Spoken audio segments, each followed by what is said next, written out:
Intentional fallacy जो 1949 में coin की गई थी word, new criticism in America में हम पढ़ते हैं उसके बारे में, वो मैं आपके साथ पहले भी डिस्कस कर चुकी हूँ थोड़ी सी ब्रीफली। 1949 में इंटेंशनल फैलेसी, इसको अगर हिंदी में समझने की कोशिश करें तो फैलेसी का मतलब होता है भ्रम, और इंटेंशनल फैलेसी का मतलब है जानबूझ के भ्रम फैलाना। तो ऐसा कंटेंट लिटरेचर में लिखना जो कि जानबूझकर जो है एक मीटा नरेटिव बनाना और लोगों के दिमाग में एक भ्रम फैलाता है, उसको हम इंटेंशनल फैलेसी कहते हैं। और इस तरह का लिटरेचर जो लिखा जाता है, उस थ्योरी का नाम इंटेंशनल फैलेसी है, जो कि W.K. विमसेट एंड बियर्ड्सले ने कॉइन किया था, जिसके बारे में मैंने आपको पहले बताया था। अफेक्टिव फैलेसी और इंटेंशनल फैलेसी के ऊपर शॉर्ट आंसर टाइप क्वेश्चंस आ जाते हैं, जिसमें कि किसी भी वर्क ऑफ लिटरेचर को हम उसके बैकग्राउंड और उसके ऑथर को जाने बिना हम उसके बारे में पढ़ते हैं, क्योंकि अगर हम उसके बारे में पढ़ लेते हैं तो हम एक जानबूझकर उस एरा के बारे में और उस बंदे के बारे में, उसके लाइफ के बारे में पढ़कर हम एक अलग ही टाइप की इमेज बना लेते हैं और उसको एक अलग ही तरीके से समझने की कोशिश करते हैं लिटरेचर को, जो कि हमें नहीं करना है।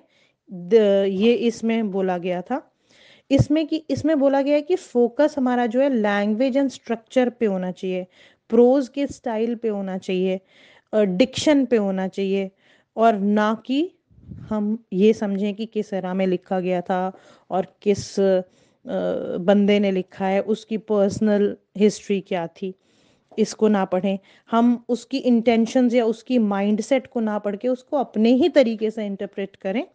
ये थ्योरी बनाई गई थी। साइकोलॉजिकल और बैकग्राउंड जो असर हैं उनका इस लिटरेचर को समझने और उसको क्रिटिसाइज करने पर कोई इफेक्ट नहीं होना चाहिए।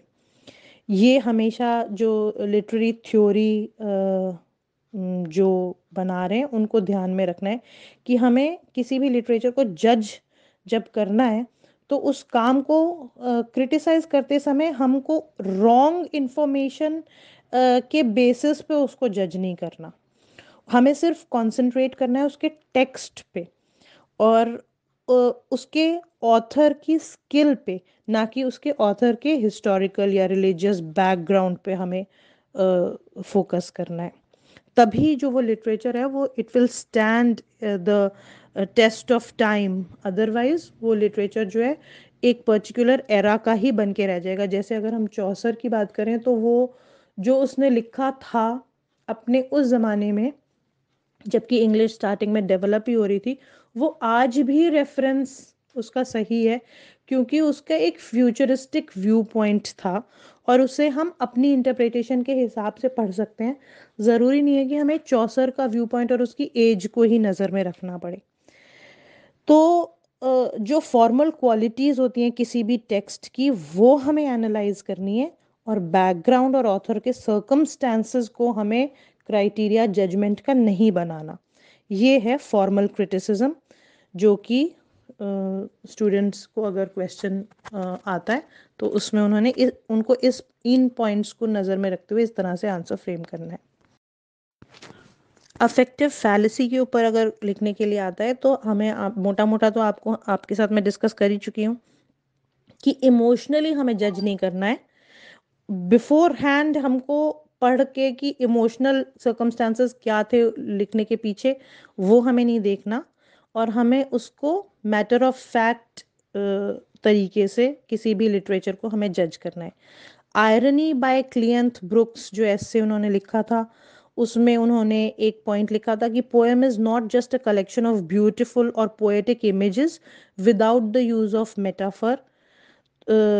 दूसरा उन्होंने लिखा था poem is like a flowering plant and the whole plant should be considered, all parts of the plant should be considered, not only one or two components। और इस तरह से हम पोएटिक डिवाइस को यूज़ करें कि सारे ही कंपोनेंट्स जो हैं वो यूज़ हों, सारे ही पोएटिक डिवाइसेस यूज़ हों, एक ही पोएटिक डिवाइस को यूज़ करके पोएट्री नहीं लिखी जा सकती। पोएट्स के बारे में उन्होंने लिखा था, इसी में क्लियंथ ब्रुक्स ने लिखा था अपने एस्से में कि poets should not use direct language, सीधा सीधा लिखेंगे तो प्रोज बन जाएगा।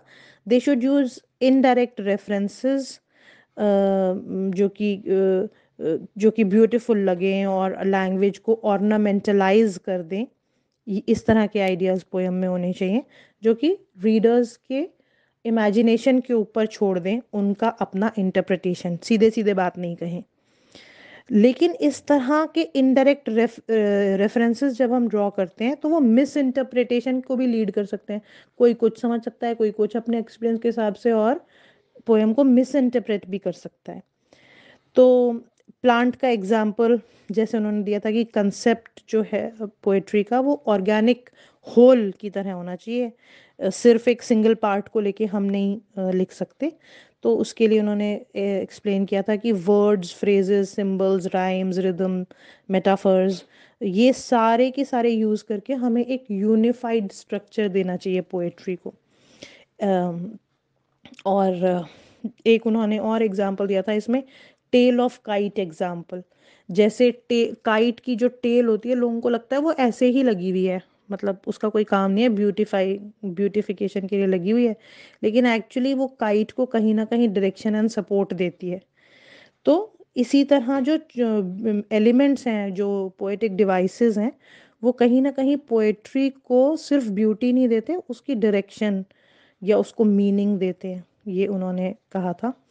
कॉन्टेक्सचुअल रेफरेंसेस की उन्होंने बात की है कि सेम वर्ड्स को हम डिफरेंट कॉन्टेक्ट्स में यूज़ कर सकते हैं, डिफरेंट सिनेरियोज में यूज़ कर सकते हैं। और ये जैसे हैमलेट का एक डायलॉग है, टू बी और नॉट टू बी, ये कॉम्प्लेक्सिटी ऑफ डायलेमा जो है उसको हम जगह जगह डिफरेंट डिफरेंट कॉन्सेप्ट्स में लोग अपने आप बोलते बोलते एक कहावत की तरह भी यूज़ कर लेते हैं। किंग लियर ने अपने शेक्सपियर के नॉवल, शेक्सपियर के ड्रामा में लिखा था, राइपनेस इज ऑल। उसको भी लोग अपने अपने मतलब पॉजिटिव स्टेटमेंट की तरह यूज़ कर लेते हैं, नेगेटिव कॉनोटेशन की तरह यूज़ कर लेते हैं। तो क्लियंथ ब्रुक्स ने कहा था कि हमारी पोएट्री में, हमारे राइटिंग, जो भी हमारा राइटिंग पीस ऑफ लिटरेचर है, उसमें इस तरह से यूज़ होना चाहिए वर्ड्स को कि कॉन्टेक्सचुअल रेफरेंस उसका किसी भी समय पर किसी भी बात में दिया जा सके। ऐसा नहीं होना चाहिए कि वो इन आइसोलेशन एक ही चीज़ को बस डिनोट करे या रेफर करे। ये गुड पोएटिक क्वालिटी होगी अगर एक ही स्टेटमेंट डिफरेंट मीनिंग्स प्रोड्यूस कर सके, डिफरेंट डिफरेंट सर्कमस्टांसेस में, डिफरेंट लोगों के लिए।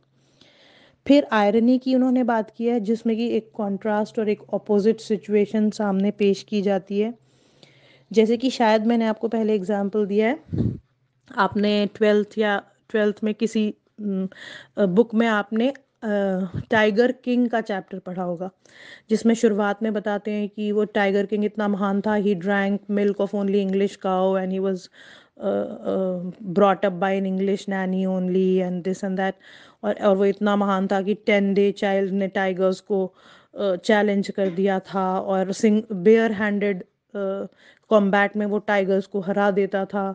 लेकिन बाद में क्या बताया कि वो मरा, मतलब प्रोफेसी हुई थी कि वो टाइगर मारेगा उसे, वो मरा एक लकड़ी के छोटे से टाइगर से, उसकी भी फांस चुभने से, उसकी एक लकड़ी का वो हिस्सा चुभने से वो उससे उसको सेप्टिक हो गया और वो मरा। तो ये आयरनी है, शुरुआत में क्या दिखाया जाता है और एकदम कॉन्ट्रास्ट सिचुएशन असलियत में सामने आ जाती है। मतलब ये कॉन्ट्रास्टिंग सिचुएशन जब कोई पॉइंट को प्रूव करने के लिए इस्तेमाल करते हैं, उसे आयरनी कहते हैं। जैसे कि अगर आपने सीता और गीता पिक्चर देखी होगी, शुरुआत में दिखाया जाता है कि हेमा मालिनी को एक आदमी हंटर से पीट रहा है और वो सीढ़ियों से लुढ़कती हुई आ रही है, और थोड़ी देर बाद पिक्चर में क्या होता है, दूसरी हेमा मालिनी उसी आदमी को मार रही होती है, वो सीढ़ियों से लटक गिरता गिरता आ रहा होता है।